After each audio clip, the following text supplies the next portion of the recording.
Alright, let's see here. Where were we?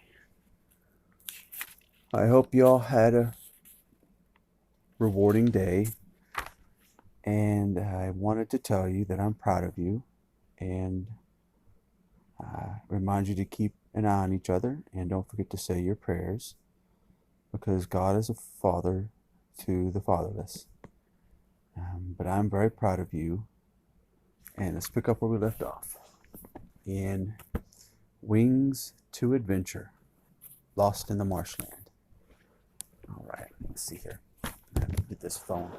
I saw an eagle earlier. No, hawk, sorry. Two hawks in our backyard, and I'll try to post the video later. Let's see here. Where are we? Here we are. Oh, glasses. Hold on. I'll try to read it without the glasses. Here they are. Here they are. Right here. All right.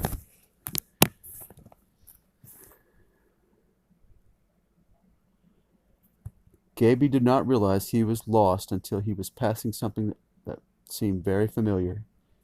He stopped before it with a shock. He felt his heart sinking. Was he passing the same trap twice? He stooped down to make sure. Yes, this was his last, Mink said. Gaby caught his breath. He had been walking in a circle. He straightened. His eyes widened, trying to pierce the gray world that lay about him. 10 feet away, that world ended. A slow fear began to take a hold of Gaby. Gaby remembered the terrible tales that he had heard from the lips of natives about being lost in the wide delta marshes.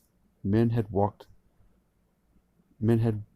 about aimlessly, crying aloud for help as they wandered around in circles, maddened by the torment of mosquitoes and thirst. Thirst, with the brown, salty, sickly marsh water mocking them every inch of the way. Gaby's fear suddenly became a terror. Lost in the marshlands, this was a terrible word. Gaby started to walk very fast. He walked for 100 yards, then stopped with a jerk. Where was he going anyway? In what direction did camp lie? He felt the wild throbbing of his heart. His breath came fast. Once more he struck out wildly in another direction. Or was it the same one? Had he turned? Gaby did not know. There were no landmarks to show him.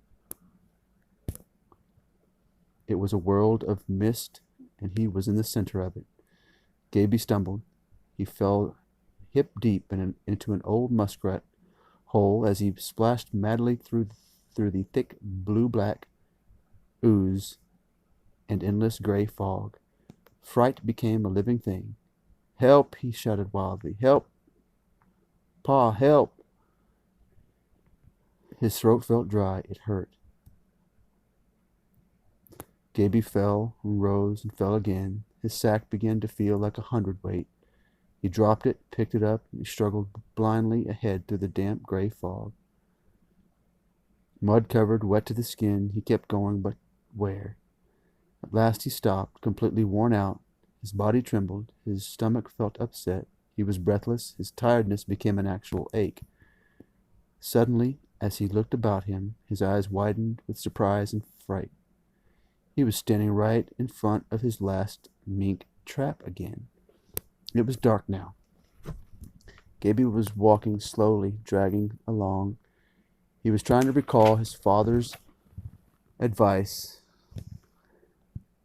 There was one thing a lost person could do that was worse than walking in a circle. That was to become panicky. Above all, don't get scared. No. He could hear his father's voice. Once scared, you are really lost. Yeah. Gaby jerked himself out of his thoughts. He knew he must fight his fears. He must be brave. Was he not a Cajun born to the marsh? He sat down on an old muskrat nest. Gritting his teeth, he cried aloud, "I'm not lost. No, me, I'm not." A feeling of lightness slowly came over him. He jumped up, slung his bag over his shoulder, and started out once more. He was inside a cloud. There was no directing breeze. There never was during a fog. The shore was quiet, too. No surf pounded to tell which way the gulf lay. Gaby stopped and listened intently. He wanted one direction, any direction. Not a sound, no direction. Should he wait? For what? The wind to come and drive the fog away? Wind, wind. The words whirled through Gaby's mind. He shouted them aloud as he staggered on. Where was the wind? No, he could not wait for a wind that might not come for hours. He'd be dead by then. He knew which way the willows were. Sure, he knew. Why, simple. How could he have overlooked them all this time? Why, they were this way. No, that way. No, that way. Oh, which way were the willows? Gaby's mind whirled. He felt the scalding wetness in the corner of an eye. Then the roar of a shotgun tore through the fog and the night. It sounded near. A cry caught in Gaby's throat, almost smothering him. His father was shooting off the old double barrel to give him a direction to camp. Gaby's weary legs suddenly found new strength. Bang! The marshlands echoed it. I'm coming! Coming, yeah, me, Pa! Now, far away, a pinpoint gleam cut a hole in the dark world in front of Gaby. It seemed dim and misty, and then it shone brightly like a tiny star on a clear, quiet night. Gaby hurried. He no longer felt tired. He no longer cared how often he stumbled or fell into the muskrat holes. Canes and cut grass slashed at him, tore his clothes and skin, but Gaby hurried on. Now the pinpoint became a huge star, then again it gleamed foggily. It waved back and forth. Pa's there with the lantern, said Gaby aloud. He knew that his father was at the edge of the willow ridge, guiding him home. Gaby fixed his eyes on that beam as he stumbled toward it. Then Preen LaJoie's thick voice came to his ears. Gaby! Gaby! Yoo-hoo, Pa! Cried Gaby in an eager reply. Coming!